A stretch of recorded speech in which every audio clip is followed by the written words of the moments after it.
Boa noite, doutor Luiz.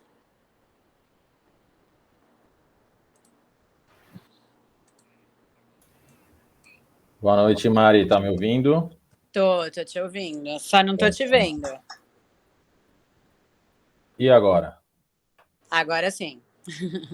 Melhor sem foto, melhor só com a foto, né? Imagina. Doutor, o doutor Marcos daqui a pouco vai entrar, tá? Ele vai fazer a abertura. Tá. O doutor Fante vai entrar no decorrer. O Lucas e a Ana Paula estão na sala, porque eu vou ter que entrar na outra palestra, que vai começar também às 19, tá? Ai, que desfeita, né? Pois é. Foi marcado no mesmo horário. Pois é, Vou ficar nos concorrência. dois lugares. E quem é que vai passar os slides para mim? O Lucas. Tá bom. Aí, ô Lucas, quer fazer o teste para ver se tá tudo certo, por favor? Pode ser, posso sim. Boa noite, doutor, tudo bem? Beleza, Lucas, e você? Tranquilo. Doutor, eu vou pedir só para o senhor ir me avisando, tá bom? Quando for para passar os slides. Fica tranquilo, eu tenho um roteirinho aqui. Sim. E aí eu tenho as marcações aqui de quando são os slides, e aí Tá eu te passo. Tá, vou testar aqui, tá?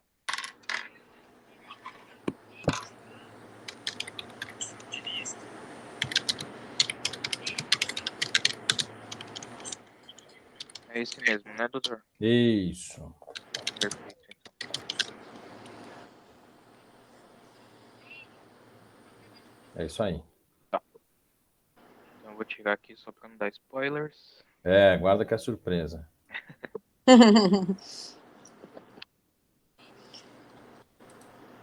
Bom, então eu vou para outra palestra, daqui a pouco eu volto para essa.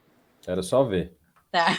Qualquer coisa é só mandar um WhatsApp, doutor. Tá bom. Tá bom? Boa Obrigado, palestra. Mari. Bom Obrigado. curso. Tchau.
Boa noite a todos.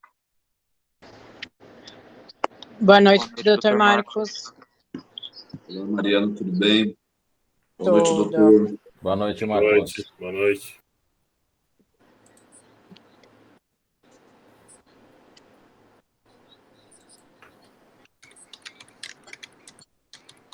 Doutor Marcos, quem está na sala para ajudar vai ser o Lucas e a Ana Paula, tá? Ah, sim, beleza. Que eu estou conectada na outra palestra e às vezes pode ser que eu não escute alguma coisa dessa. Ok. Tá?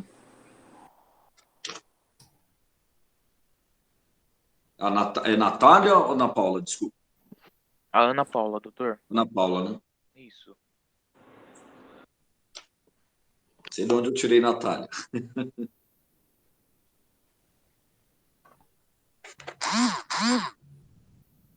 Doutor Luiz, o sobrenome é Belhote mesmo, né, doutor? Isso, se fala Belhô. Você escreve Belhote. Belhote. Isso, mas se fala Belhô. Pronuncia Belhô, né? Belhô, isso. Belhô, perfeito.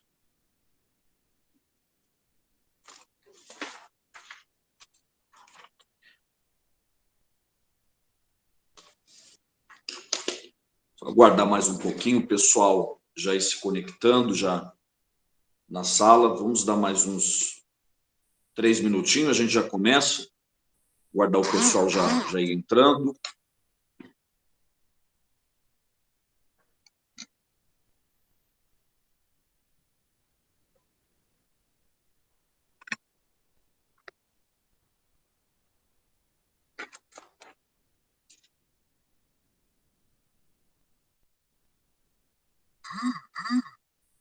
Os colegas que já estão na nossa sala virtual, aqueles que ainda não se inscreveram no canal do YouTube da OAB de Santo Amaro, se inscrevam no nosso canal para estarem por dentro de todos os eventos, palestras da OAB de Santo Amaro, né? Temos um conteúdo intenso no canal do YouTube. 102 Santo Amaro é o nosso canal no YouTube. Convido aí os doutores a se inscreverem e ative o sininho para que possam ser sempre notificados assim que postarmos aí os nossos eventos, palestras, simpósios, congressos. Nosso canal do YouTube está repleto de conteúdo jurídico para todos os nossos advogados. Lembrando que, inclusive, esta palestra, né, também será mais um conteúdo enriquecedor para o canal do YouTube da OAB de Santo Amaro. Vamos só aguardar mais um pouco e a gente já inicia aí o nosso último dia do curso, né? O último dia do curso hoje, curso de recursos. E hoje estaremos aí tratando de recursos trabalhistas, seara trabalhista, muito procurada na área da advocacia, né? Bastante colegas, vejo aí na nossa comissão, bastante colegas do grupo do Novo Advogado aí atuando na área da seara trabalhista, né? Trabalhando aí na área trabalhista. Então, é de grande benéfica aí esse aprendizado que vamos ter hoje com o nosso palestrante, o doutor Luiz, né, que vai trazer um conteúdo vasto a todos nós nesta noite.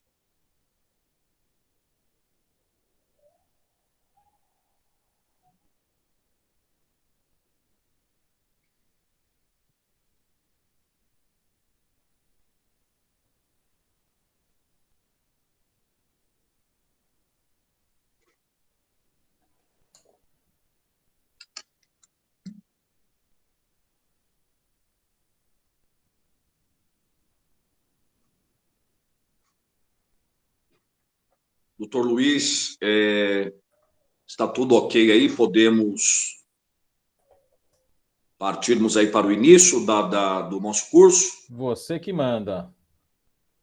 Perfeito, então. Então, já vamos aí dar início ao curso de hoje, ao nosso último dia do curso de recursos. Solicito aos colaboradores da OAB de Santo Amaro que inicie a nossa gravação para o nosso canal do YouTube, 102 Santo Amaro.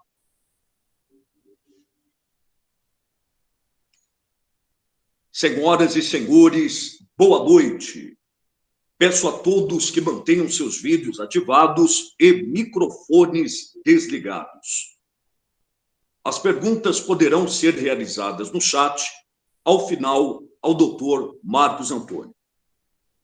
A presidente doutora Lisandra Gonçalves e o vice-presidente doutor Alexandre Fante, em nome da 102ª subseção de Santo Amaro, da Ordem dos Advogados do Brasil, seccional de São Paulo, tenho a grande honra de recebê-los para o curso de recursos, tratando hoje recursos trabalhistas.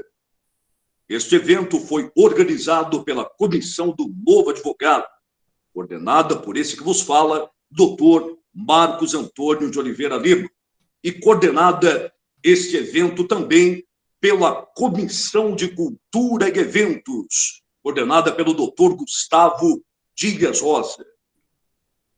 E para ministrar a palestra de hoje ao AB Santo Amaro, agora estaremos fazendo a leitura do currículo do nosso doutor convidado, que estará dando a aula de recursos trabalhistas. O nosso palestrante convidado para o curso é o doutor Luiz Bélio Júnior. Ele é advogado, palestrante, é membro da Comissão de Direito do Trabalho da OAB de Santo Amaro e associado da Associação de Advogados de São Paulo desde 2001 e sócio da Bélio Júnior Advocacia. Agora, neste momento, daremos início ao nosso curso e passo a palavra ao doutor Luiz Bélio Júnior para que dê início ao nosso curso nesta noite. Doutor, está com a palavra. Vamos lá. Boa noite, Marcos. Boa noite a todos os colegas, aqueles quase colegas, né, os estagiários que também estão sempre presentes aí com a gente, querendo aprender. E aquele até que não é da área, mas que se interessa pelo assunto e veio aqui para ouvir esse nosso bate-papo, essa nossa aula. E é sempre bom a gente estar junto para poder sempre ter um pouco mais de conhecimento, né? O conhecimento nunca é demais. Eu costumo sempre dizer que eu tenho um enorme prazer em palestrar e em falar para os novos advogados e aos estagiários. Eu sempre gostei de dar aula, de compartilhar meu conhecimento, mas para os novos advogados em especial, e os estagiários também. Por quê? Porque é aquele que está começando na carreira e ele está indo atrás porque ele quer melhorar a cada dia. Então, isso é muito importante, porque sucesso sem dedicação não existe. Então, você que está aqui, além do horário, está aí já à noite, já está cansado, mas fez questão de participar desse curso, que não é obrigatório, só vem quem quer. Então, parabéns. Você já está na frente da grande maioria. Você está ali buscando conhecimento, e quanto mais conhecimento a gente tiver, melhor a gente vai ser, um melhor profissional, com melhores resultados. E é isso que importa. O dinheiro é consequência, gente, mas ele é em decorrência de tudo isso também. Então, vamos lá. Muito provavelmente não vamos conseguir falar de exatamente todos os recursos cabíveis na Justiça do Trabalho, né? Em razão até do nosso tempo, mas eu acredito que os principais nós vamos falar e falar detalhadamente, que é o que importa, que é aquilo que vocês vão fazer a grande maior parte do tempo, né? Então, a primeira coisa, que é aquela máxima que a gente tem na justiça, tanto para a Justiça do Trabalho, quanto para a Justiça Comum, tributária, enfim, para todas as áreas do direito, tá? Lucas, coloca o primeiro slide para mim, por favor. É isso aí. Então, a grande máxima que a gente tem é essa aí. Você não pode perder prazo. Você pode ser um bom advogado, um ótimo advogado, ou até, embora não deveria, mas você pode até ser um advogado ruim. Mas você não pode perder prazo. Então, é muito importante saber como é que é feita essa contagem dos prazos. Agora, recentemente, teve essa alteração que os prazos são contados em dias úteis. Então, todos os prazos da Justiça do Trabalho são contados em dias úteis, com exclusão do dia do começo e inclusão do dia do vencimento. Ou seja, publicação saiu na sexta-feira, primeiro dia do prazo, só na segunda-feira, porque você exclui o dia do começo, que no caso é o dia da publicação. Então, o seu prazo vai começar na segunda-feira. Prazo de 5 dias, vai acabar na sexta. Segunda, terça, quarta, quinta, sexta. Ok? Se for prazo de 8 dias, conta os 5 dias da primeira semana, pula sábado e domingo, porque não são dias úteis, começa a recontar na segunda-feira, ele vai até segunda, terça, vai até quarta-feira. Tá? Isso é uma coisa que vocês não podem esquecer. Isso é a máxima de todo advogado. Você não pode perder prazo. Tá? Vamos lá. Uma outra coisa que eu gosto de falar, antes da gente entrar em detalhes de cada recurso que nós vamos falar aqui, tá? Lucas, manda lá para mim o segundo, por favor.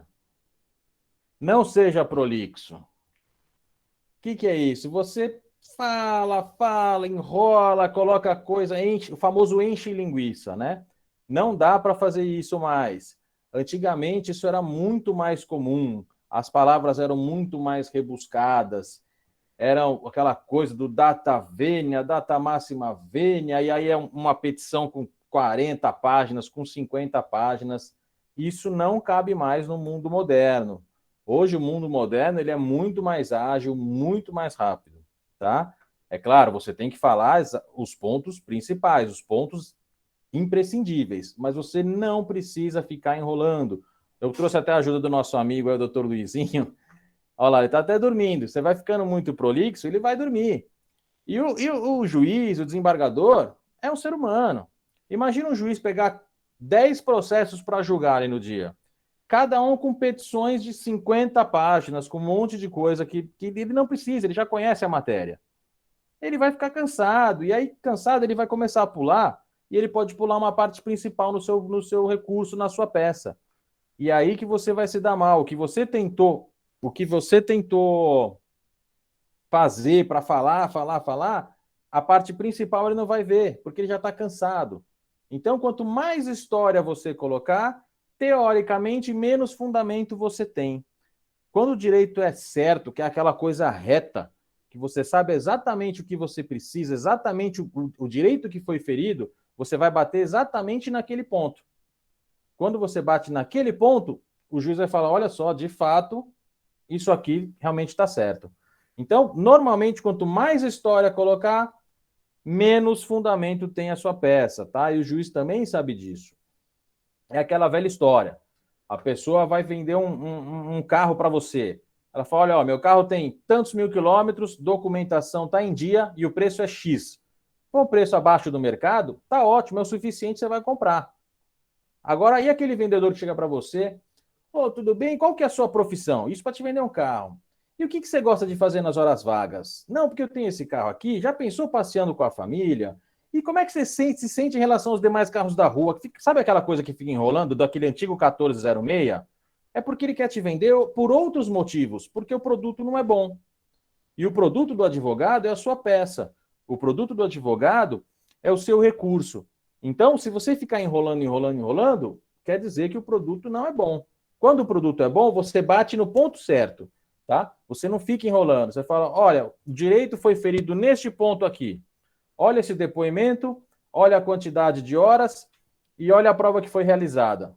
Isso é suficiente. Não adianta você ficar, não, porque historicamente, como dizia lá em 1800, não adianta. Isso não vai te ajudar, na verdade, isso vai te prejudicar, tá? Então, eu sempre costumo dizer, bata no ponto certo, não fique enrolando. Petição muito grande é cansativa. É cansativa para nós, é cansativa principalmente para quem lê e está lendo várias petições. Então, muito fundamento e bate ali no ponto certo. Não fique enrolando.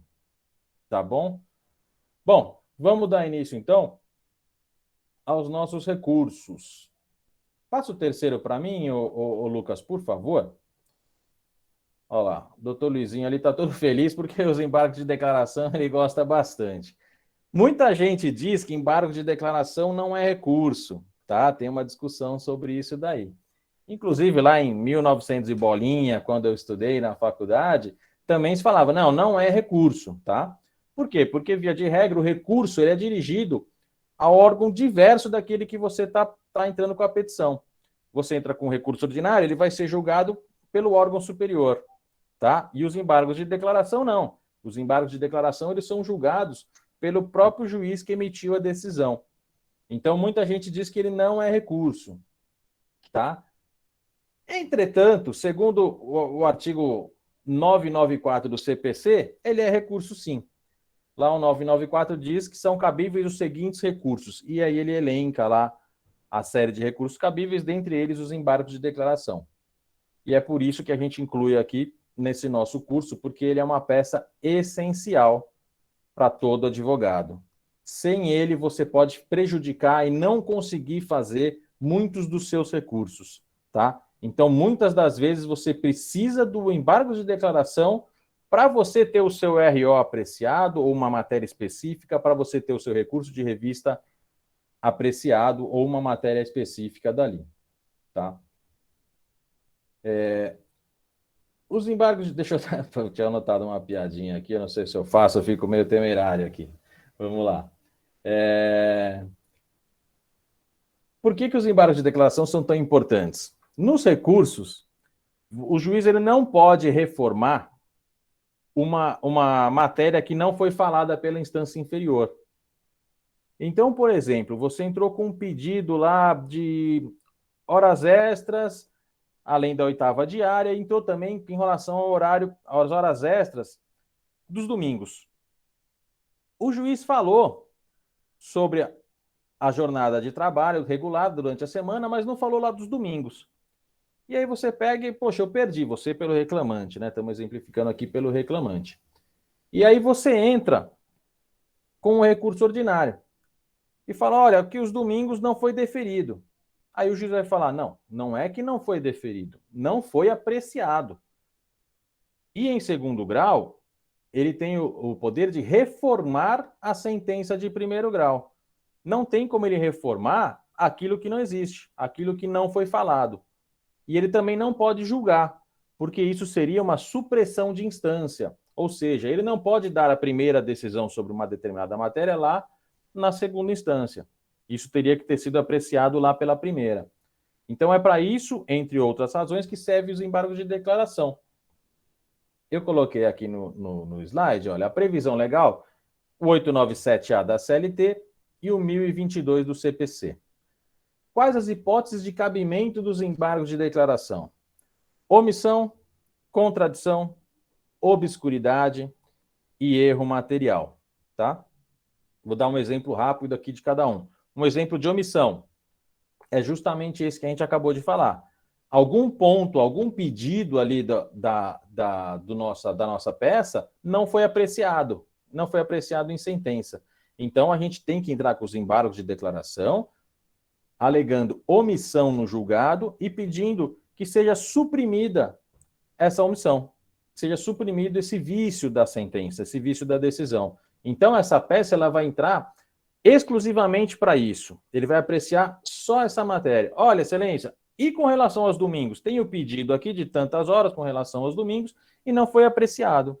E aí, se o juiz entender que realmente não foi, ele vai falar, de fato, não foi apreciada essa matéria e vou apreciar agora. Com relação aos domingos, aí ele vai dar o fundamento legal lá e vai colocar no dispositivo. E aí está sanada a omissão e você tem o prazo reaberto para entrar com recurso ordinário. Contradição, tá? Contradição, como o próprio nome diz. A sentença ela é contraditória em seus próprios termos. Então, o juiz pega lá no fundamento da sentença, um exemplo aqui, uma ação com pedido apenas de horas extras. O juiz fala, olha, realmente não teve prova da relação do trabalho em sobrejornada, o reclamante não comprovou o ônus que lhe competia, então, não teve prova nenhuma. Aí lá no dispositivo ele pega e julga a ação procedente. Isso é uma contradição. Aqui em cima, no fundamento, ele diz que a ação, que é o pedido é improcedente, e lá no dispositivo ele coloca como procedente. Isso é uma contradição. Então você entra com os embargos de declaração. Os embargos de declaração, tá? O termo técnico, você não interpõe, você opõe os embargos de declaração, pedindo para que seja sanada essa contradição, tá? Obscuridade. Obscuridade é aquilo que não ficou claro, que dá margens a interpretações diferentes. um exemplo clássico aqui de obscuridade. O Mundial do Palmeiras. Ninguém sabe se tem, se não tem, aquela coisa que não é clara. Então, ninguém sabe se tem ou não tem. Então, isso é obscuro. Então, a gente teria que entrar lá com o embargo de declaração lá na FIFA e falar, olha, esclarece isso aí, porque está obscuro. Eu não sei dizer exatamente se tem ou se não tem. Então, isso seria um caso aí, claro que é uma brincadeira, mas é uma analogia que cabe, né? É uma analogia que cabe, porque é um caso clássico aí de obscuridade. E o erro material é aquilo. Ele coloca uma data errada, coloca um período errado, muito erro material mesmo, que você olha lá, a sentença, a data de reconhecimento do vínculo é a partir de 2023, alguma coisa assim. Você também pode entrar com embargo de declaração para corrigir esse erro material, tá? Prazo dos embargos, prazo de 5 dias, sempre 5 dias. Os embargos de declaração, eles interrompem o prazo para interposição de outro recurso. O que isso quer dizer na prática? Que saiu a sentença, tá? Vamos falar aqui em primeiro grau. Saiu a sentença, você tem 8 dias para entrar com recurso ordinário. A partir do momento que você opõe os embargos de declaração, aquele prazo do recurso está cancelado, foi interrompido. Então, vão ser apreciados os embargos, vai ser dada a sentença de embargo de declaração, e a partir da publicação desta nova sentença, o seu prazo de 8 dias começa a correr novamente, desde o primeiro dia. Esse é um detalhe muito importante que vocês têm que saber. Tá? Os embargos de declaração você opõe tanto em primeira, quanto em segunda, quanto em terceira instância, tá? Ele cabe de qualquer decisão. E são julgados pelo próprio juiz prolator, tá? Porque você está apontando um vício ou um erro, na verdade, daquela decisão, que quem tem que corrigir é o próprio juiz. É por isso até que alguns advogados, quando o seu embargo de declaração não tem muito fundamento, você entra ali com apenas para ganhar um pouco mais de tempo, porque o seu cliente não conseguiu o depósito recursal, ou porque quer postergar, enfim, por uma série de fatores, não é correto, não é indicado, mas tem muita gente que faz. Então, é por isso que quando o advogado faz esse tipo de coisa, ele começa lá, malgrado o notável saber jurídico do seu ilustre prolator e raro senso de discernimento, olha, observando esse ponto aqui, tem um viciozinho, tá? Porque ele dá aquela amaciada no juiz para apontar um erro dele, porque ele não quer tomar uma multa. Por quê? Os embargos meramente protelatórios, ou seja, sem fundamento e com a finalidade apenas de ganhar tempo, apenas de procrastinar, eles são passíveis de multa, tá? Multa ali de até 2%, normalmente ela é dada de 1%. Na reiteração, essa multa é aumentada. Ela pode ser até 10% do valor da causa. E outra, com essa reiteração dessa multa, para você recorrer, além do depósito recursal, você precisa recolher essa multa dos embargos. Então, tem que tomar muito cuidado com esse tipo de peça, tá? A primeira você entra, é muito mais tranquila, mas embargos dos embargos também é possível. Eu mesmo já tive alguns casos de entrar 4 vezes com embargo de declaração. Entra com embargo de declaração, não ficou claro, entrei de novo, não ficou claro, entrei de novo, aí ele se contradisse, aí você entra de novo, tá? Mas tem que ter um fundamento ali muito claro para evitar tomar esse tipo de multa, tá? Outra coisa que é importante falar, não necessita de preparo, é uma peça que você não precisa efetuar nenhum tipo de recolhimento para opor, tá? Os embargos de declaração, você opõe ali no próprio juiz prolator e não precisa recolher nada. É por isso até que muitos advogados utilizam dessa medida para ganhar tempo. Por quê? No recurso ordinário, que é o nosso próximo recurso que nós vamos falar, você precisa recolher ali, hoje, o limite é 10 mil e algumas coisas, tá? E depois eu aponto para vocês o valor certinho. 10 mil e alguma coisa. Então, não é todo mundo que tem esse dinheiro em 8 dias. Ó, saiu a sentença, chega para o cliente, eu preciso de 10 mil para poder recorrer. O cliente, pelo amor de Deus, arruma mais um tempo. E aí o advogado não é correto, mas ele entra até com essa peça de embargo de declaração, porque só depois da sentença é que ele vai ter que recolher esse dinheiro. Tá? Uma outra questão interessante dos embargos é que, embora ele não tenha essa finalidade de reverter decisão, a ele pode ser atribuído efeito modificativo. O que é isso? Ele pode modificar a decisão. Por exemplo, aquele caso que eu disse da contradição. A ação foi julgada procedente, embora todo o fundamento seja de improcedência. E aí você entra com embargo de declaração, alegando essa contradição e pedindo efeito modificativo. E se de fato tiver fundamento, o juiz vai falar, olha, de fato, tem fundamento, reconheço a contradição e atribuo efeito modificativo para alterar a decisão de procedente para improcedência de ação. Nesse caso, de acordo com o parágrafo 2º, ele tem que intimar a parte contrária para se manifestar. Tá? Ela tem que manifestar a respeito dos embargos de declaração opostos com pedido de efeito modificativo. Via de regra, tá? Agora eu vou falar na prática, via de regra, o juiz não intima a outra parte se ele não achar realmente que tem ali o efeito modificativo, que tenha uma boa chance de modificar a decisão. Isso aí eu costumo fazer uma analogia para ficar gravado, é igual o VAR do futebol. Se o VAR chamou, você já sabe que vai mudar. Normalmente é porque o VAR viu coisa lá e vai mudar. O VAR não chama se ele não viu. Nos embargos de declaração com efeito modificativo é a mesma coisa. Se ele intimar a outra parte para se manifestar, é porque ele já viu alguma coisinha ali. Então, a não ser que ela fale alguma coisa muito relevante, ele vai mudar. Tá? Então, se você está lá na sua peça, entrou pelo reclamante ou pela reclamada, foi intimado para se manifestar sobre os embargos, já sabe que coisa aí. Tá? Outra coisa que eu anotei, ele é endereçado ao próprio juiz prolator, tá? Então, se é o juiz de primeira instância, você endereça, você protocola na vara, e é endereçado ao juiz da vara. Se é uma decisão de segunda instância, se é um acórdão, você vai endereçar ao relator, tá? Excelentíssimo senhor, doutor, desembargador fulano de tal, relator do TRT 2 ou 15, ou enfim, o TRT ali que você estiver atuando, tá? Ela é uma peça muito curta. Você, via de regra, não coloca jurisprudência, não coloca texto, doutrina, nem pensar, tá? Porque é uma peça para sanar algum pontinho exclusivo da sentença. Então, é um pedacinho que você coloca ali e fala, olha, esse ponto aqui não ficou claro, ou aqui está se contradizendo com esse ponto, preciso que seja esclarecido, ou deixou de falar sobre determinado tema, precisa falar sobre esse tema. É uma peça, via de regra, de 2 páginas, tá? Aquela primeira tem aquele espação todo, é uma peça realmente bem curta. Tá?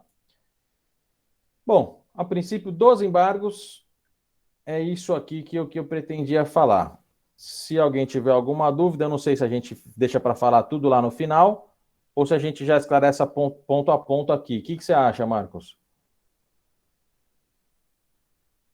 Olha, doutor, eu acredito que poderemos prosseguir. Eu estou vendo aqui no chat, só ver se tem alguma dúvida a respeito dos embargos. Pelo que eu vi no chat aqui, nada. Não tem, não apresentou nenhum tipo de dúvida. Se algum dos doutores tiverem dúvida ainda a respeito do recurso dos embargos e quiserem se manifestarem aí no chat com a pergunta, mas eu acredito que podemos aí prosseguir, doutor. Fale agora o cálice para sempre. Isso. Bom, enfim, os embargos é uma peça bem tranquila. Vamos falar agora do recurso ordinário. Coloca o 4º slide para mim, Lucas, por favor. Recurso ordinário, tá? Previsão legal do artigo 895 da CLT. Ele cabe contra todas as decisões terminativas da primeira instância, que é a sentença de primeiro grau. Eu coloquei uma atenção aqui, atenção para a competência originária. Por quê? Porque existem causas em que a ação ela é de competência originária do tribunal. Por exemplo, um mandado de segurança. Ele é impetrado diretamente no tribunal. Então, daquela decisão, cabe também o recurso ordinário. Mas, via de regra, o recurso ordinário ele é interposto aqui da decisão de primeira instância, da sentença de mérito de primeira instância. Tá? Prazo de 8 dias, com contrarrazões. quando a parte interpõe o recurso ordinário, obrigatoriamente o juiz tem que intimar a outra parte para apresentar suas contrarrazões, que nada mais são do que os fundamentos que ela entende que são capazes de obstar os pedidos do recurso ordinário. Tá? Qual que é o objeto? Reverter a matéria apreciada na instância inferior. Você interpõe aqui na vara e contra a sentença, ou contra partes da sentença. E contra essas partes você fala, esse pedido foi julgado improcedente, mas está errado. Ele tem que ser procedente por conta disso, disso e disso. Tá? Ou ao contrário, se ele foi julgado procedente e você está pela reclamada, você recorre pedindo a improcedência e apresenta os fundamentos. Tá? Essa peça é onde a inúmera maioria das reclamações trabalhistas são decididas. Tá? Eu costumo dizer ali que mais de 90%, 90 e mais até por cento dos processos são resolvidos e são finalizados em recurso ordinário. Isso mérito, tá? Não estou falando de execução, estou falando da matéria de mérito. Por quê? Porque o próximo recurso, o recurso para a terceira instância, que é o recurso de revista, ele tem muitos requisitos, muitas limitações. Para vocês terem uma ideia, esse recurso, menos de 10% eu estou até falando alto, tá? Menos de 10% dos recursos de revista são apreciados lá no TST, tá? Porque eles criaram, né? A lei existe com uma série de requisitos, uma série de limitações e outras coisinhas que nós vamos falar quando chegar no momento certo ali, tá? Então, foca no RO, foca em cada detalhe, leia e releia os depoimentos pessoais e das testemunhas, tá? Porque isso vai ser a base do seu RO. Normalmente, ele é muito focado nos depoimentos, que são as provas orais produzidas durante a instrução. Tá? Ah, mas doutor, mas o depoimento do meu cliente não faz prova para mim. De fato, o depoimento do seu cliente não faz prova para você. Porém, ele pode ter sido base da decisão com uma interpretação errada. Então, você pode falar, olha, ele falou isso, mas se você retirar esse trecho aleatoriamente, ele dá um sentido. Só que quando você olha o depoimento dele inteiro, neste outro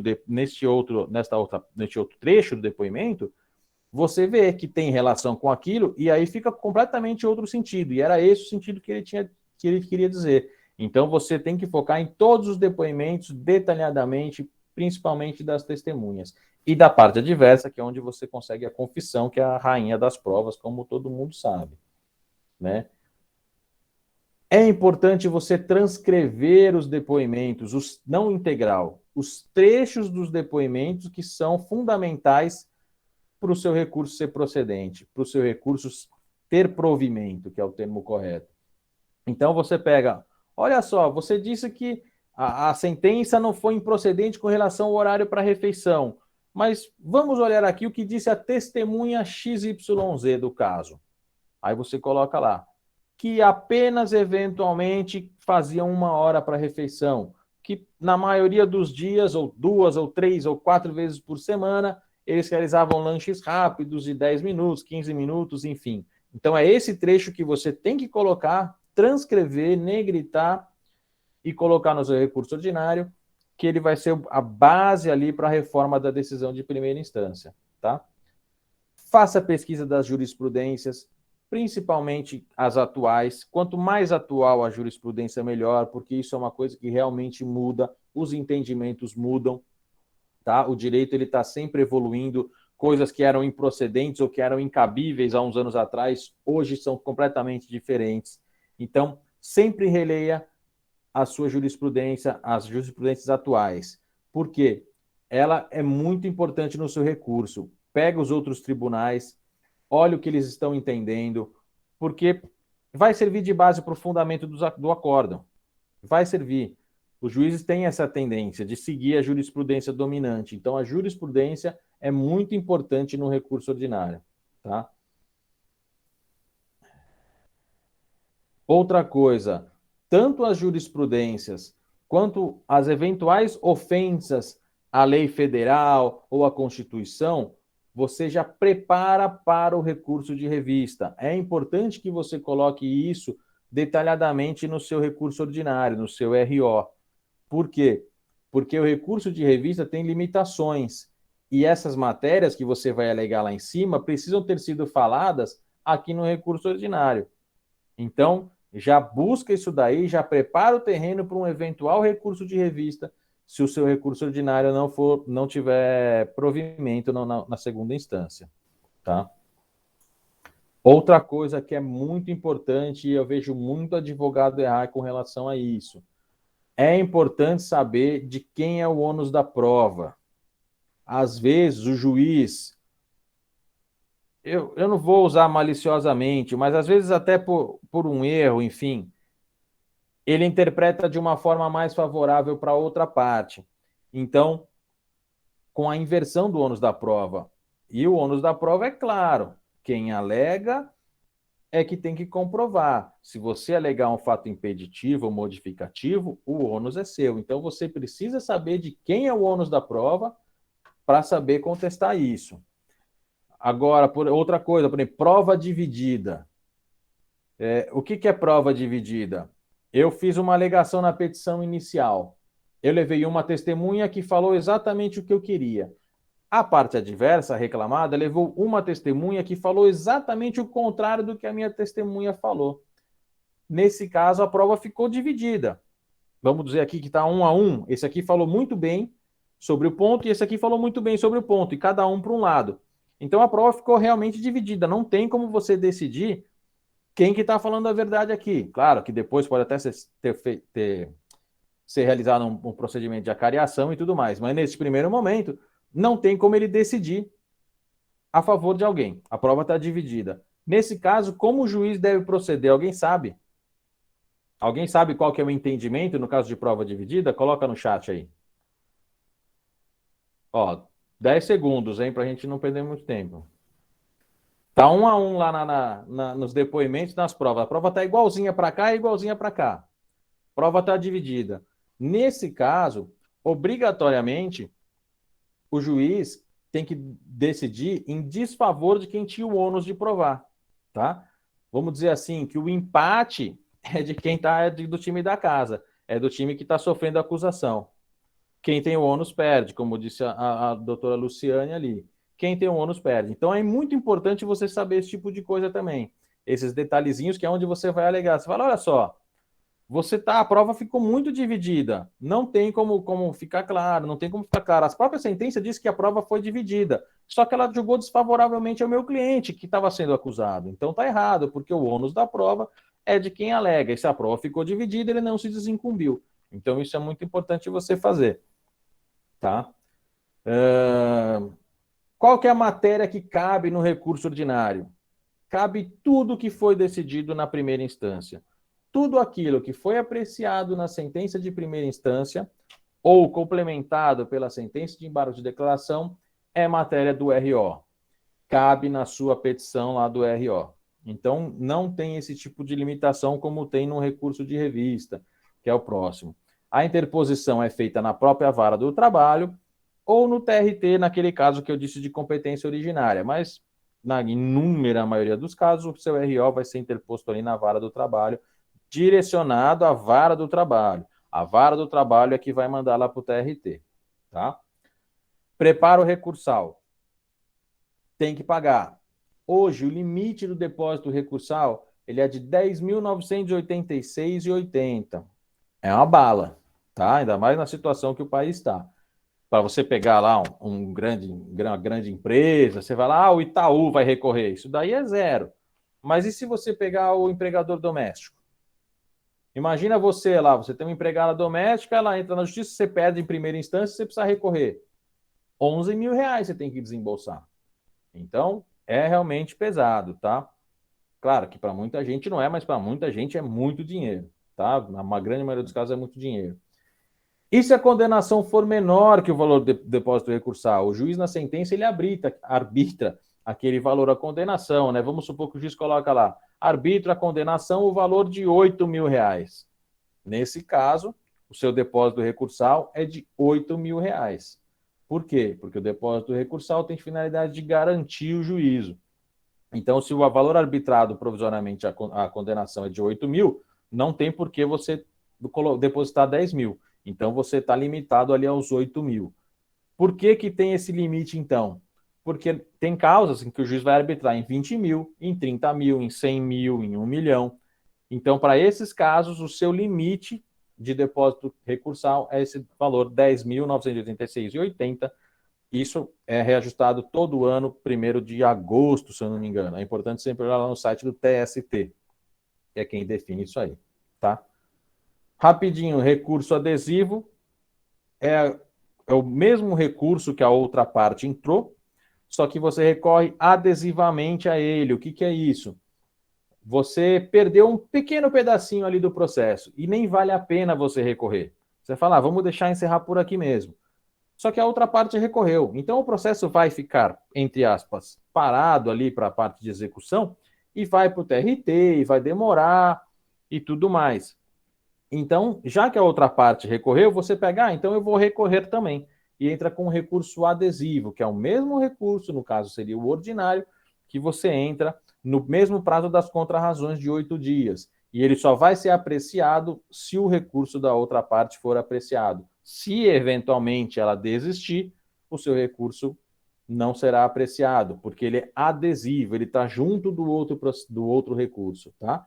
Mas eu, honestamente, nunca vi ninguém desistir de recurso depois que interpôs. Mas, enfim, é o que a lei diz e é o que a gente tem que saber. Vamos lá. Agora vai entrar o problema, hein? Agora vai entrar o problema. Vamos lá, Lucas. 5º slide. Dr. Luizinho fica doido nesse recurso. Meu Deus. Por que ele tá maluco ali?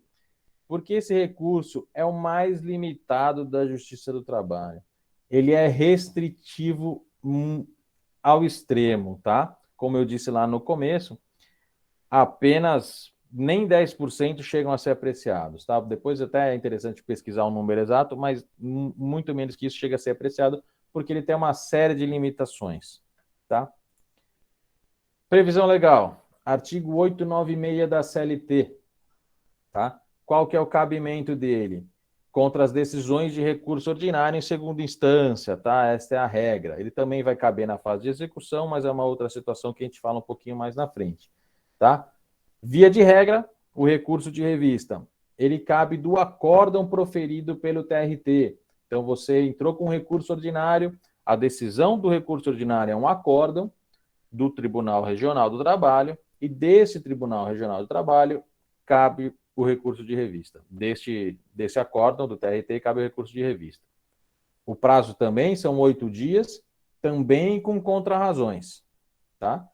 Mesma coisa. O juiz obrigatoriamente, no caso do desembargador, obrigatoriamente tem que intimar a parte adversa a se manifestar sobre o seu recurso no prazo de 8 dias, tá? Contrarrazões de recurso de revista ela tem que fazer, que são os fundamentos pelos quais o seu recurso não deveria ser procedente, tá? Ter provimento. Agora, a matéria deste caso. No RO, a gente falou que você poderia brigar sobre tudo que foi falado na sentença de 1º grau. E no recurso de revista? Você não pode. Primeira limitação, onde vai matar a grande parte dos recursos de revista, tá? Você não pode reexaminar fatos e provas. Ou seja, ele só vai versar sobre matéria de direito, tá? Só sobre o que a lei diz. Se você for analisar, porque olha o depoimento, olha aquele documento, olha o que foi falado, esquece, não vai ser apreciado, porque é uma matéria que necessita de reexame de fatos e provas. E o recurso de revista não é para isso, não é admissível para isso. Então, ele vai versar exclusivamente para brigar por matérias de direito, tá? Dentre as matérias ali, ainda dentro dessa limitação, ainda tem mais uma restrição. Você tem que alegar divergência jurisprudencial. O que é isso? A divergência jurisprudencial, quando outros tribunais, não pode ser o mesmo, outros tribunais deram decisões diferentes do que deu o seu TRT ali. Então, o seu TRT disse, olha, a multa do 477 é cabível, mesmo em caso de reconhecimento de vínculo. Aí você pega acórdãos dos outros tribunais, lá do TRT5, do TRT9, enfim, dos outros tribunais, e fala, olha, aqui nesses outros tribunais, eles dizem que a multa do 477 não é cabível em caso de reconhecimento de vínculo. Por quê? Porque se nem existia o vínculo, eu não tinha essa obrigação de pagar as verbas rescisórias ali em 10 dias. Então, como o direito só nasceu com a sentença, eu não tenho atraso. Então, não é cabível. Então, essa é uma divergência jurisprudencial, porque os entendimentos ali dos tribunais estão divergindo. Então, você junta os acórdãos e fala, olha, está diferente, então eu quero que seja reformado o acórdão da segunda instância. Outros pontos aqui. Violação literal de dispositivo de lei federal ou afronta direta à Constituição Federal. Quando o acórdão ofender lei federal ou Constituição, cabe recurso de revista, desde que não seja ali reexame de fatos e provas, seja matéria de direito, tá? Seja matéria de direito. Eu fiz uns exemplos aqui. Espera aí. Deixa eu ver aqui nos meus apontamentos o que eu posso citar que fica interessante aqui. Da divergência jurisprudencial, eu já disse.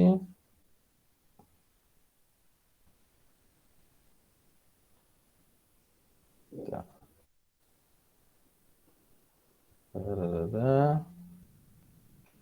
É isso aí. Por exemplo, ofensa à Constituição Federal. Não, o Anderson fez uma pergunta muito interessante aqui. Não, Anderson, esses requisitos não são cumulativos, tá? Vê se eu entendi sua pergunta. Ah, mas ele teve um entendimento diferente, mas ele não violou lei federal. Se eu entendi sua pergunta, é mais ou menos isso, né? Não, não são cumulativos. Você pode, exato. Então, você pode alegar que divergência jurisprudencial ou violação literal de dispositivo de lei federal ou afronta à Constituição Federal, tá? Você tem que bater pelo menos em um desses pontos, tá? Não precisa ser os 3 nem 2. Um desses pontos é o suficiente para o seu recurso de revista ser válido, tá? Ofensa à Constituição Federal. Por exemplo, o juiz indeferiu a oitiva das suas testemunhas. Ele fala, eu não quero ouvir. Mas, excelência, eu preciso provar. Não, já está suficiente aqui, eu quero ouvir. Aí você protesta, chega lá na sentença. Você perde, você recorre, o tribunal mantém a decisão de primeira instância. Então, houve violação ao artigo 5º lá da Constituição Federal, onde ele fala que os litigantes todos têm assegurado o contraditório e a ampla defesa, com os meios e recursos a ela inerentes.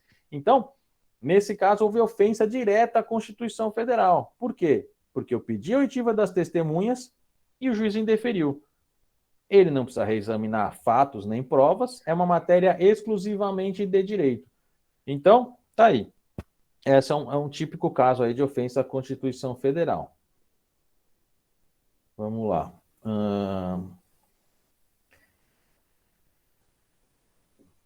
Quanto a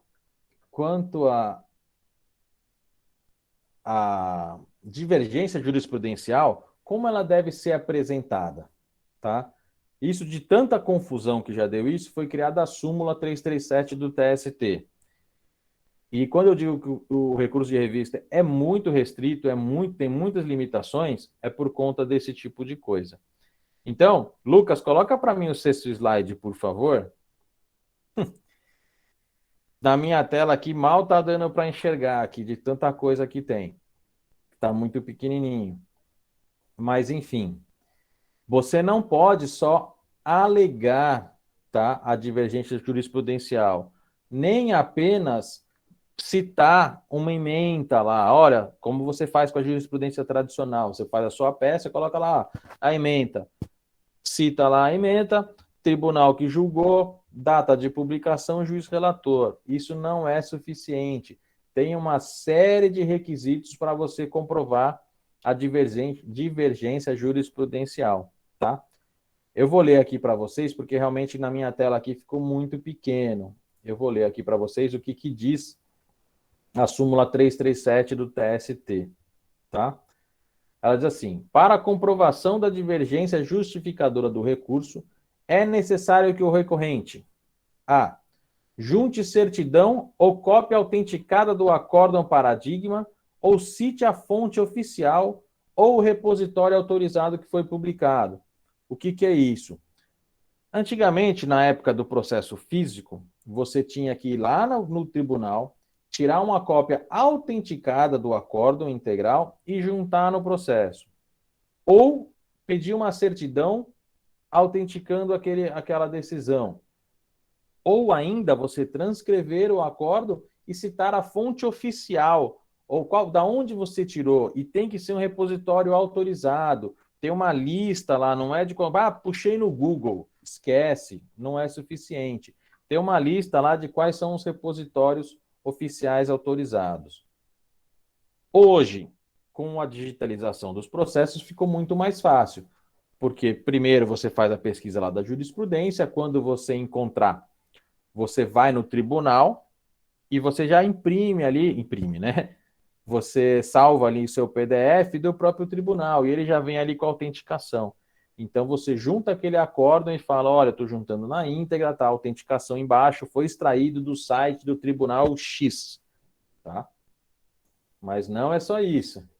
Você precisa transcrever nas razões recursais a ementa ou o trecho do acórdão que você está juntando, demonstrando o conflito da tese que justifique o conhecimento do seu recurso, tá? Mesmo você juntando ele integral, mesmo você juntando, você tem que transcrever o trecho específico que colide ali com a decisão de segunda instância que você está tentando reformar, tá?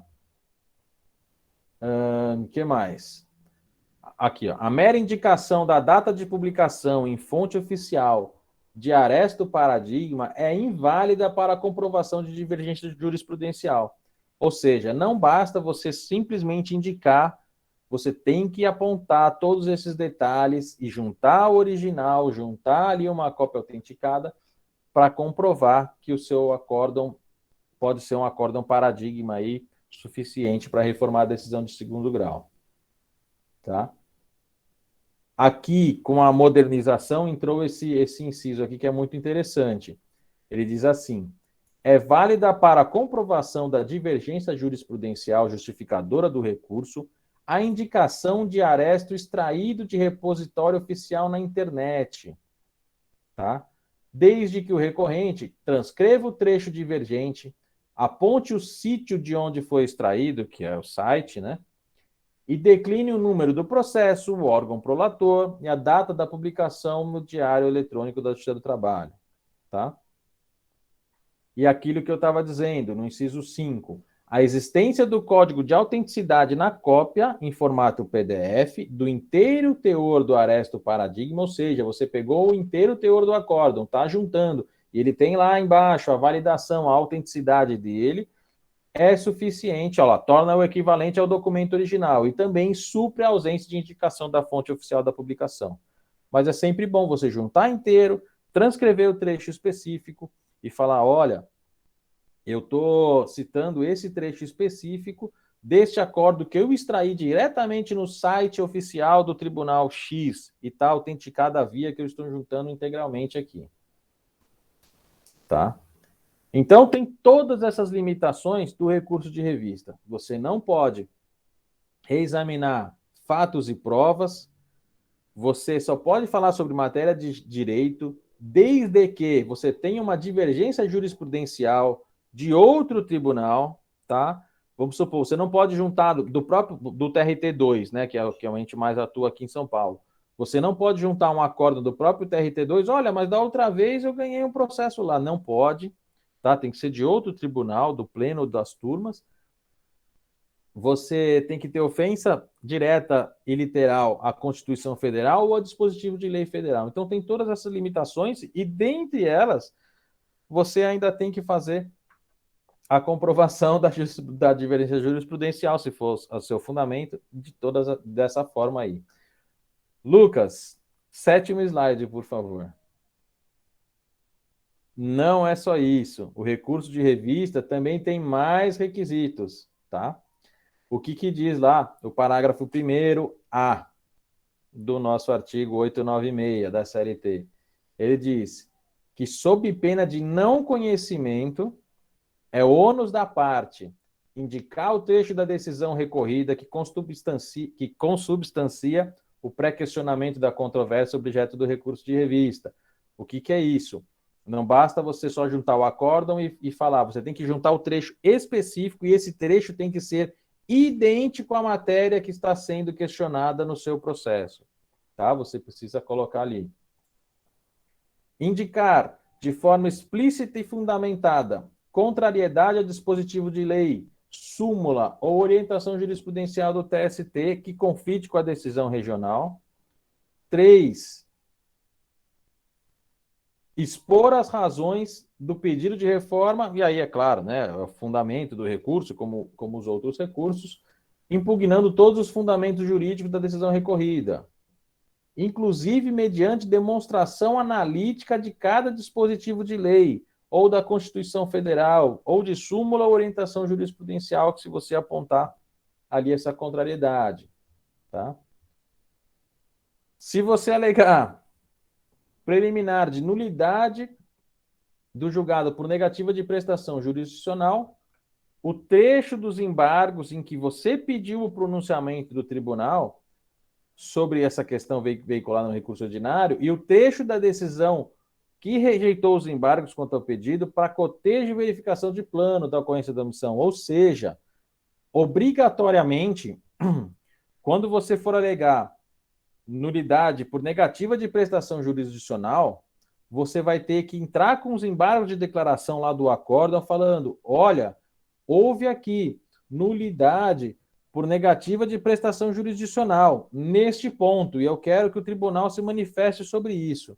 E aí, deste acórdão, você vai ter que pegar o trecho específico onde ele fala que não houve, mais os embargos que provocou aquilo, e juntar tudo isso lá no seu RR, lá no seu recurso de revista, tá? Outra coisa importante, o recurso de revista, quando é uma decisão em execução, ou seja, quando você entrou com um agravo de petição, que é o próximo recurso que nós vamos falar, quando você entrou com um agravo de petição, que é julgado pelo tribunal, e ele foi negado provimento, ou em parte, você só pode entrar com recurso de revista se tiver ofensa literal e direta da Constituição Federal. Não, perdão, não cabe mais divergência jurisprudencial e nem ofensa a dispositivo de lei federal. Em execução, o recurso de revista só cabe para discutir ofensa à Constituição Federal. Outra limitação. Quando for rito sumaríssimo, ele só cabe recurso de revista. Contrariedade à súmula do TST, ou a súmula vinculante do STF, ou violação direta à Constituição Federal. Então, no rito sumaríssimo, é mais restrito ainda o cabimento do recurso de revista. Depois de tudo isso, vem o nosso 8º slide. Lucas, coloca para mim o 8º slide, por favor.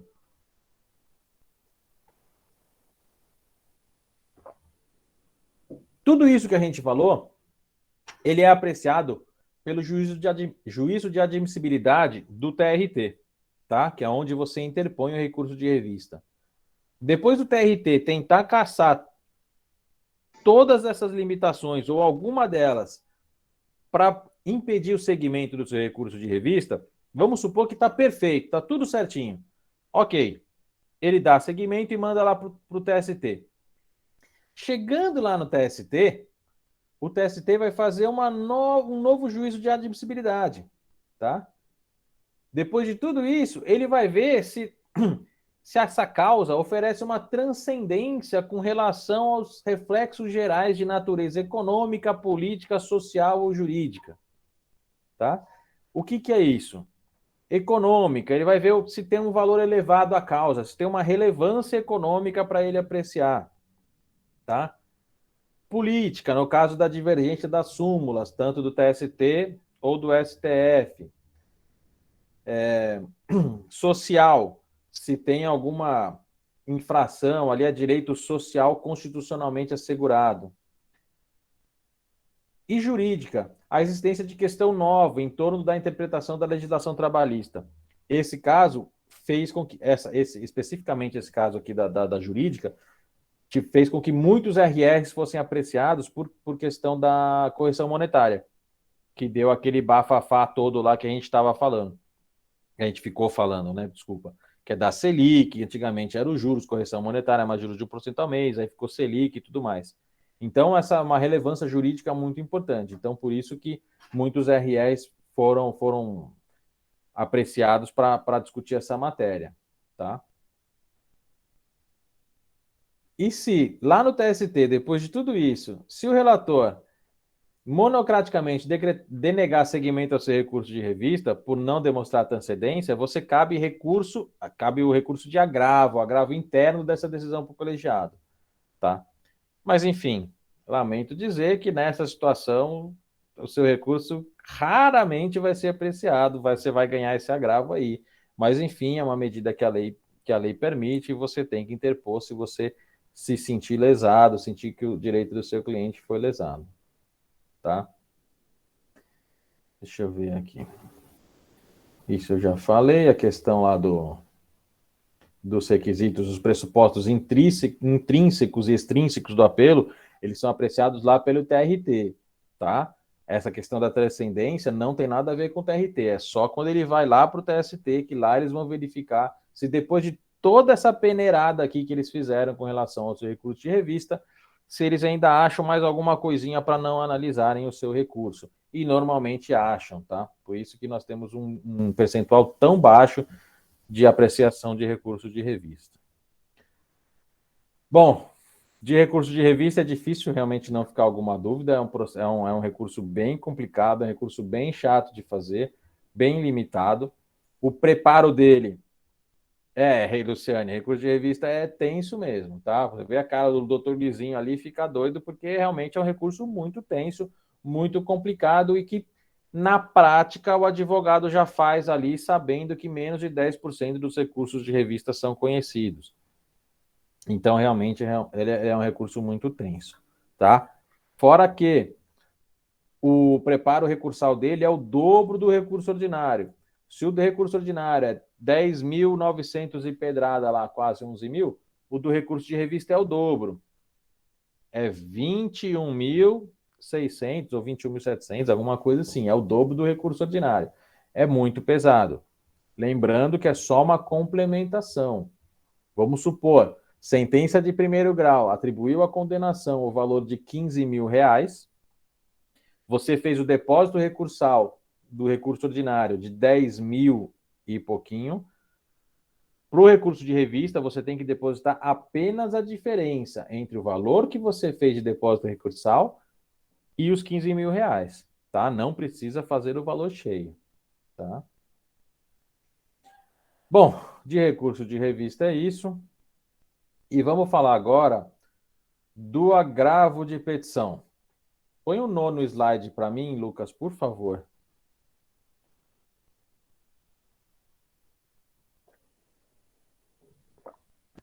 Agravo de petição. Por que o doutor Luizinho lá está segurando o dinheiro, lá chacoalhando? Porque o agravo de petição, o cabimento dele é apenas durante a fase de execução, tá? Eu costumo dizer que ele é o RO das execuções. Ele é o recurso ordinário das execuções. Na hora que já encerrou a instrução processual, já encerrou o mérito do processo, nós estamos discutindo a execução, é ali que cabe o agravo de petição, tá? Ele está previsto no 897, a linha A da CLT. Cabe nas decisões proferidas nas execuções. O prazo dele é de 8 dias.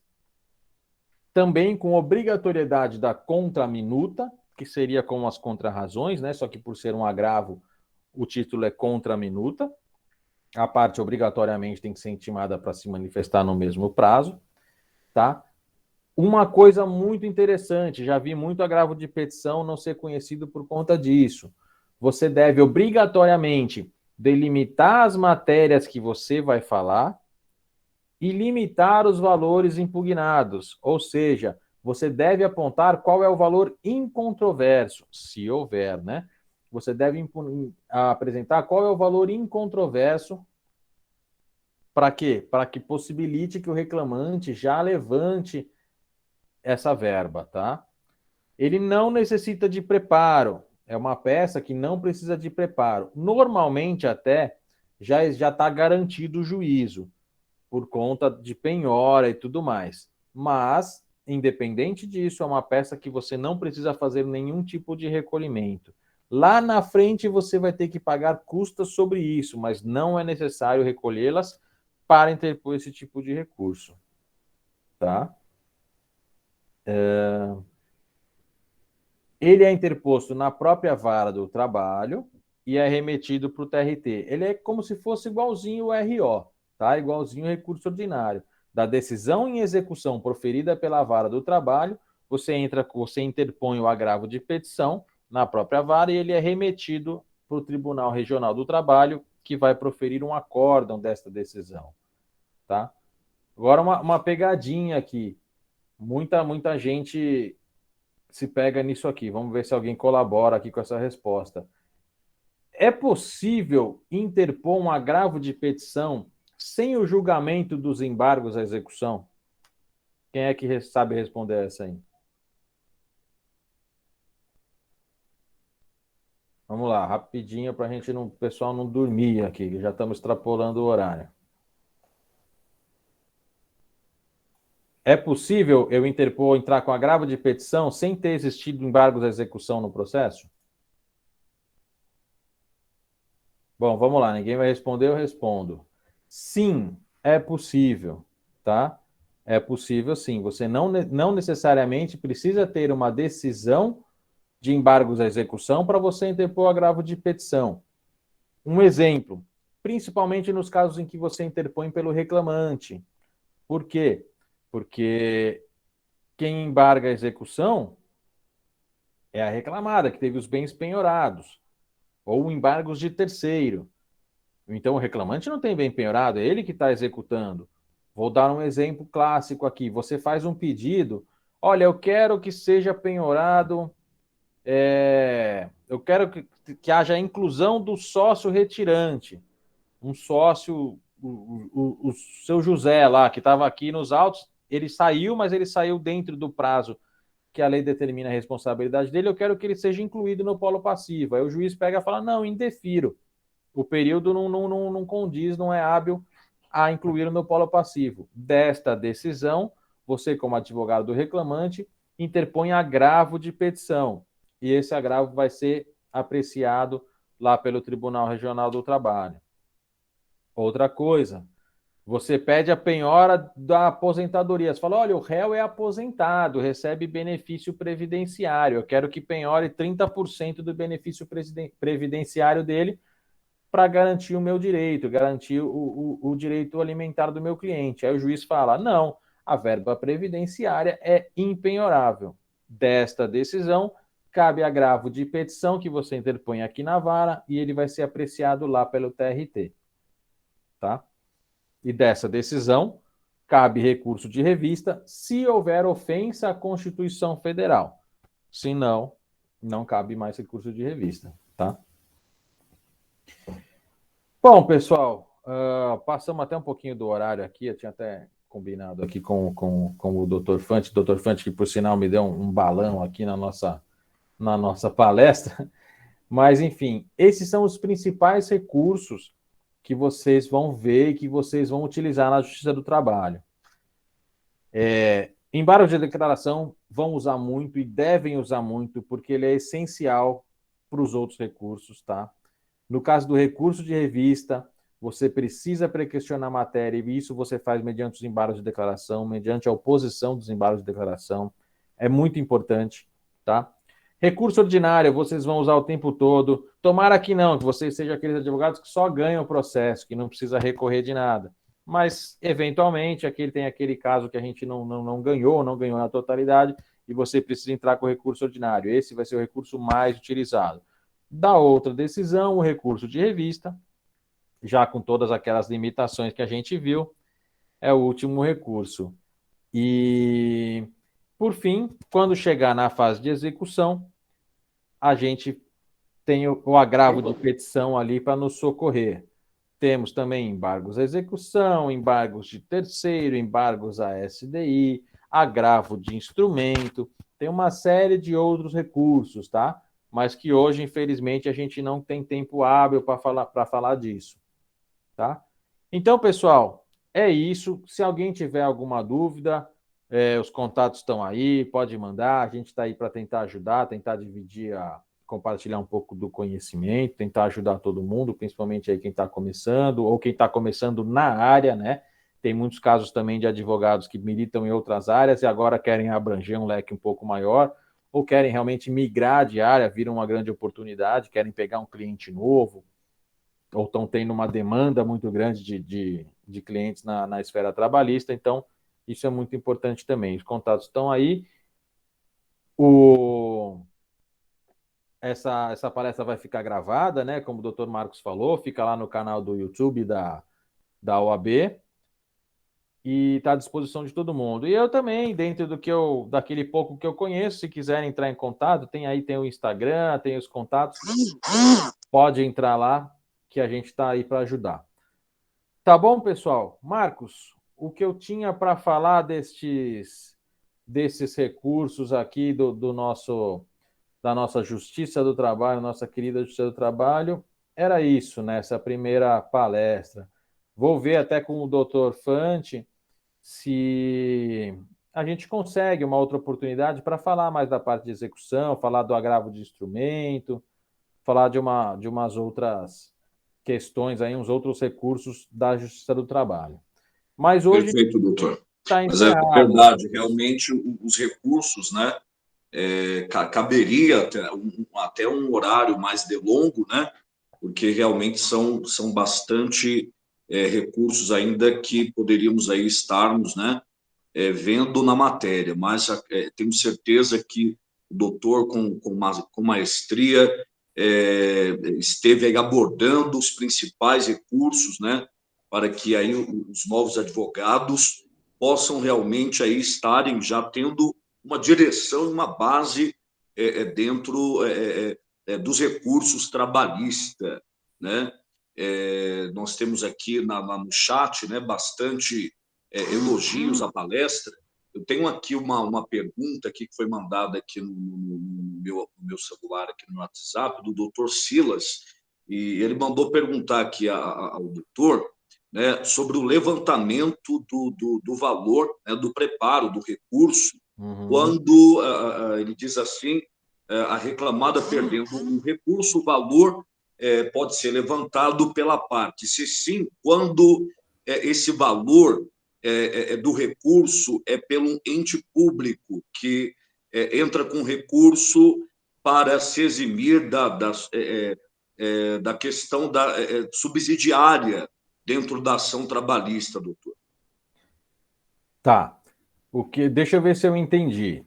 Ele diz que a reclamada entrou com um recurso, efetuou lá o recolhimento do depósito recursal e perdeu. E ele quer saber se o reclamante recebe este valor aí. Isso, sobre o levantamento do recurso, né? Mas pelo que ele me passou aqui, houve aí também, de forma subsidiária, o ente público também com um recurso para se eximir da responsabilidade do pagamento, né? Uhum. O que acontece? O depósito recursal, ele tem a finalidade de garantia do juízo, tá? Então, esse valor do depósito recursal, ele fica lá numa conta judicial, fica à disposição do juízo para garantir o processo.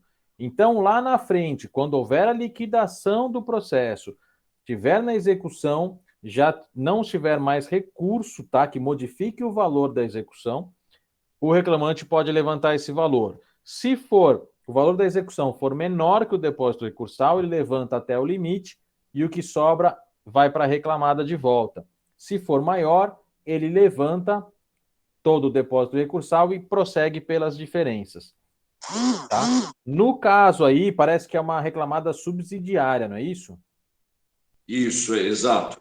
O que acontece? A responsabilidade subsidiária, ela tem um detalhezinho, tá?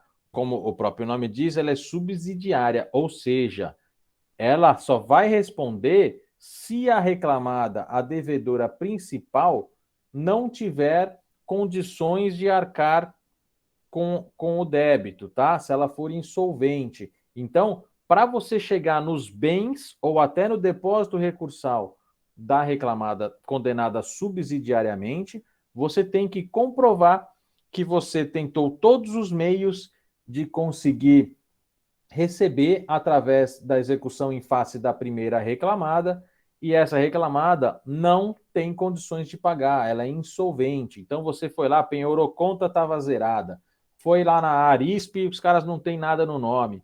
Foi para o Renajude, voltou, não tem nenhum carro também. Então eles não têm bens ou valores suficientes para arcar com a execução. A partir daí você pode ir para a execução em face da segunda ou terceira ou quarta ou quinta reclamada, que é a condenada subsidiária. Então, neste caso, aí você pode pedir o depósito recursal da segunda Perfeito, doutor. acho que tem uma outra pergunta aqui. Deixa eu tinha visto aqui. Peraí, eu tinha visto uma outra pergunta. Luciano, ó. É o Luciano Eugênio Nascimento, né? Se o preparo do recurso ordinário for recolhido no valor inferior ao estabelecido, o advogado da reclamada é intimado para complementar? Sim, tá? Se ele, em caso de depósito recursal insuficiente, você é o juízo é obrigado a intimar o advogado da reclamada a complementar e resolver isso no prazo de 5 dias, tá? O recurso não pode ser julgado deserto, que é o termo quando você recorre sem efetuar o depósito recursal, se você tem um valor lá e você não foi intimado a complementá-lo. Então, você recolheu lá R$8.000. Aí o juiz fala, não, o recurso é deserto, porque o valor da condenação era 12, então ele teria que ter recolhido os 10.800 e X lá do depósito recursal do RO. Então tá deserto, não pode, tá? O juiz obrigatoriamente tem que intimar o advogado, falar, olha, regularize o depósito recursal e complemente o valor no prazo de 5 dias sob pena de deserção. Então, o juiz tem que fazer isso. Vamos supor que o juiz não fez isso, negou segmento direto. Aí cabe o agravo de instrumento, que é um recurso exclusivo para destrancar recursos. Aquele recurso que não foi conhecido, você entra com um agravo de instrumento para o tribunal para que ele seja conhecido e seja apreciado. O que mais? Acho que de pergunta, acho que eram essas duas, né? Eu acredito que foram só essas. O pessoal aqui está agradecendo a dinâmica da palestra, né? Também está aqui, deixa eu ver, elogiando também os slides, né, do doutor. Realmente os slides são bem ilustrativos, né, e deixa a aula mais atrativa, né, e mais dinâmica. O pessoal está aqui agradecendo pelo desempenho e pela dinâmica aqui do curso, viu, doutor? Eu que agradeço, pessoal. Agradeço ficarem até agora, aí depois do trabalho, uma segundona dessa aí. Todo mundo até 8h30 quase, vendo aí o careca chato falar. Mas é importante, eu coloquei ali os slides justamente para dar uma quebrada nisso aí, dar um ar um pouco mais suave ali, de tanta coisa pesada que é o recurso de revista. Então eu quis dar uma quebradinha para a gente ficar um pouco mais didático e o clima um pouco mais leve. E aos doutores que desejarem aí o material da aula de hoje, pode solicitar para o e-mail santo.amaro@oabsp.org.br. Já está aí no chat o e-mail onde os doutores podem estar solicitando o material da aula de hoje. pelo e-mail santo.amaro@oabsp.org.br. Doutor Luiz, quero agradecer pela palestra de hoje, nesse curso, que realmente foi de grande valia para todos nós advogados. E antes de nós finalizarmos o curso de hoje de recursos, gostaria de passar aí a palavra ao vice-presidente do OAB de Santo Amaro, doutor Alexandre Infante, que promoveu esse curso de 3 dias de cursos a toda a advocacia. Doutor Infante, está com a palavra. Obrigado, Marcos. Parabenizar aí pelo seu trabalho à frente da Comissão do Novo Advogado. Agradecer aí o meu grande amigo, Dr. Luiz Beliot Júnior. Já o conheço há muitos anos, já fui estagiário dele, com muita honra, com muito orgulho. Aprendi bastante nessa oportunidade. Tivemos aí a satisfação de até por coincidências da vida, né, Luiz? A gente trabalhou no Shopping Ibirapuera, você trabalhava Sim. numa loja ou na outra, estudávamos na mesma faculdade e, por coincidências da vida, também nos encontramos no mesmo escritório. Então, para mim, é uma honra poder contar contigo aí, colaborando com a nova advocacia aqui da região, trazendo esse curso muito prático, você que é excepcional, né, trazendo conteúdo de uma forma descontraída, uma forma leve, né, uma forma que os colegas com certeza absorveram, quem não ainda tinha vivência com trabalhista, da forma que você expôs aí hoje, com certeza tiveram uma outra cara do direito do trabalho, tiveram uma outra noção e uma outra perspectiva que você pode trazer para nós aqui dessa sua forma, com as suas gravuras, com o Dr. Luiz Responde, que eu acho barato. Doutor Luizinho. Doutor Luizinho, então te agradecer aí mais uma vez, aos colegas que participaram desse curso, espero que essas 3 aulas que a gente preparou aí com tanto carinho, com tanta dedicação para vocês, possa contribuir nesse início de profissão, possa realmente ser ali o norte que talvez vocês precisavam neste pontapé inicial da carreira da maioria aqui, né, que estão começando aí na advocacia e às vezes sentem insegurança, sentem um pouquinho de incerteza. Então a gente conseguiu, acredito que, trazer para vocês essas 3 principais áreas, as que mais, né, tem a atuação dos advogados em início de carreira, a gente conseguiu trazer de uma forma bem prática e dinâmica para que vocês tenham aí o conhecimento e que vocês contem conosco sempre nessa ajuda e nessa contribuição, que a gente que já está um pouco mais, né, Luiz, a gente faz com gosto, com carinho e gosta de dar aquela... A gente já está com a barba aqui um pouco mais branca. No final do ano eu vou pegar um bico lá de Papai Noel.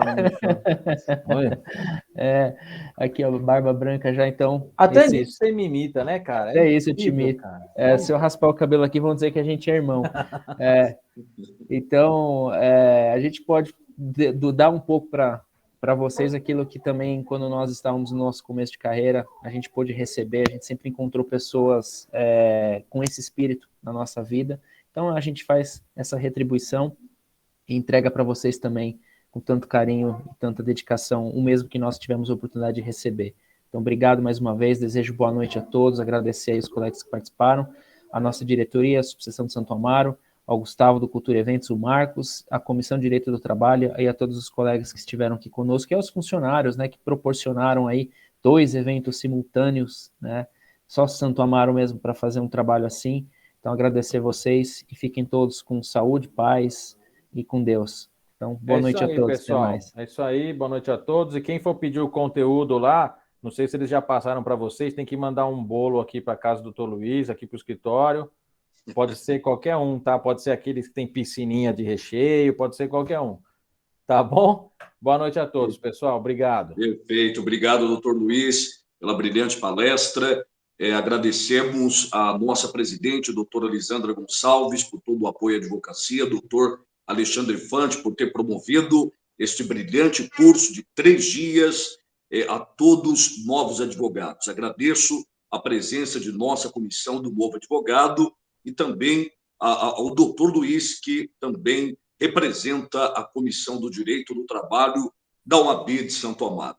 Dito isto, então, encerramos nesta noite o nosso último dia do curso de recursos, lembrando que tem na íntegra o curso do YouTube, canal da OAB, 102 Santo Amaro. Lá você encontra o curso de recursos na íntegra, né? Que são as três principais áreas aí mais procuradas do direito civil, penal e trabalhista. Em nome da OAB de Santo Amaro, declaro encerrado o nosso curso nesta noite. Boa noite a todos. Boa noite, pessoal.